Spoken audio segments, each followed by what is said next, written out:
Hi there, it's Natasha and thank you so much for joining me today. Today I am going to show you guys how to create your own full background stamps. Now, background stamps can be really expensive because they are usually large, but today I'm going to create some simple ones of my own and then I'm going to turn them into a card, and an almost one color card at that. So all I'm doing here is using some fun foam. This happens to be white, but any color is fine. I am cutting these about 1/4 of an inch or so wide, or maybe about 1 centimeter. It doesn't matter how wide they are, that just depends on how you want your background, and I am putting some double-sided adhesive down each one of these strips. Then I have a piece of 6 by 5 inch, this is really heavy cardstock. It's very much like cardboard actually, and I am just going to put these strips down. Now I am going to put them down straight. I'm trying to put them down straight. However, honestly, I don't find it looks too bad if they're not perfect. One way that I find I can get the spacing right is that I use one of the strips and put it in between whilst I'm laying down the next one, so it's not adhered down. So you can see I just pop it down there and then hold it against the previous one whilst I put down the next one and then take it back out again. But you could definitely just freehand this as well.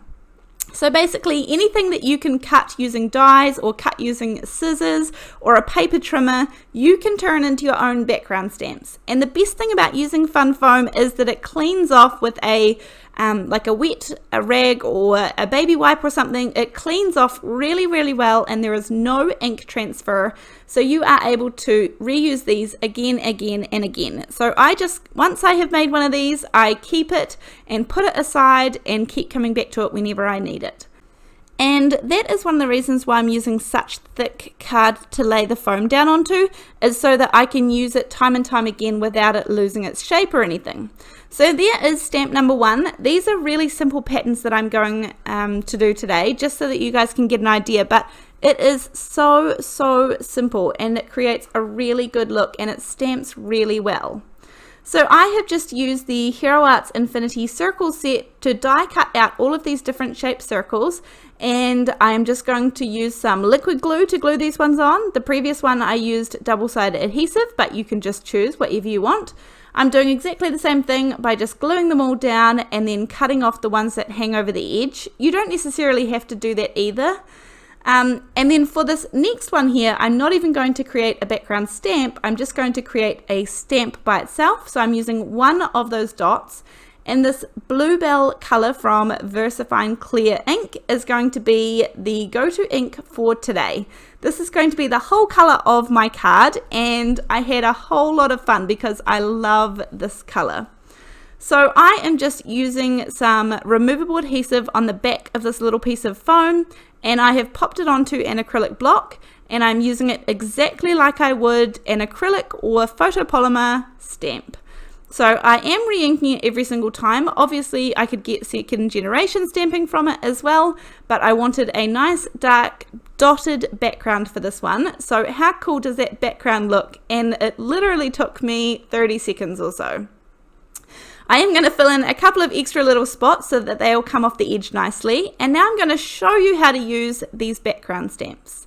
Now I did notice that my foam had a tiny wee glitch in it there, so you actually end up seeing that in the end, but again, not worried. What I do is I just put on the back of that really thick cardstock, I just put some removable adhesive, and then I have this in my stamping platform, but you can use anything. You could use an acrylic block. But I do think with such a big background stamp that you're likely to get better results if you can stamp it twice. I get quite good results here just with one stamp, and I do try and fix that wee dot there, but I end up making it worse. Anyway, using the stamping platform does mean that you can go back again if there's any spots that you didn't put enough pressure on to begin with. Here I'm just going to quickly show you the background dots. I don't end up using this one on this project, but I do use all of the others. So I have a piece of paper down there ready to go, and that stamped so well the first time. I didn't even have to come back and restamp that or add more ink. So that's how easy it is to create your own background stamps. So I'm going to create some more of these. I'm on a bit of a roll with them at the moment, and you might see them featuring in some upcoming videos too. But if you join our Facebook page, I would love to see the designs that you guys have created using your dies and some fun foam, or even just your scissors. So these are the 3 pieces that I've created today using my background stamps, and then the middle piece is just solid of that Bluebell color. I'm going to quickly stamp out this sentiment here. This is, again, a really old set called Just Saying from Wow. And honestly, I really encourage you to use whatever you have. So, I mean, I know that I try and include all of the links and things in videos for you guys, but have a look through your stash and see what you can find. So I've just cut out a circle, and again I'm using the exact same ink, and it's the happy birthday to you is what it says. And then in a second we're going to start putting this card all together.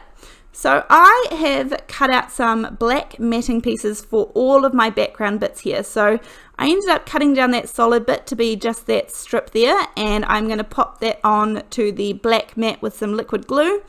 I cut down the striped piece obviously, and I left the dotted piece the same size as I stamped it out before. I did cut a black mat for the circle as well using the Hero Arts Infinity Circles die set. So in a second I'm going to start putting this card all together, and I'm going to put it together on a 110 pound Nina Solar White card base, and the card itself is 4 1/4 by 5 1/2. So you can see that back layer there fills up the entire card front. Now this is just a very basic card using the 1 ink color and the black matting color as well. And this is a really quick, cute card that you could do in any colors at all and would make a nice, quick birthday card, or you could use any sentiment in the middle. In fact, it's very versatile. But mainly I just wanted to show you guys how easy it was to create some of these big background stamps that you can use on your projects. I am going to pop up the sentiment in the middle with some foam tape, and then the line going through will be offset with each other because I snipped it in half, so it's not just going straight up and straight down. But aside from that, the card is pretty much finished. I did end up adding a couple of little gems to this. Again, that's optional depending on who it goes to, but that is pretty much my card for today. Let me know what you guys think of this version of creating your own background stamps, and I really look forward to seeing you in the next video. Thank you for all your lovely kind comments and suggestions, and I'll see you next time. Bye!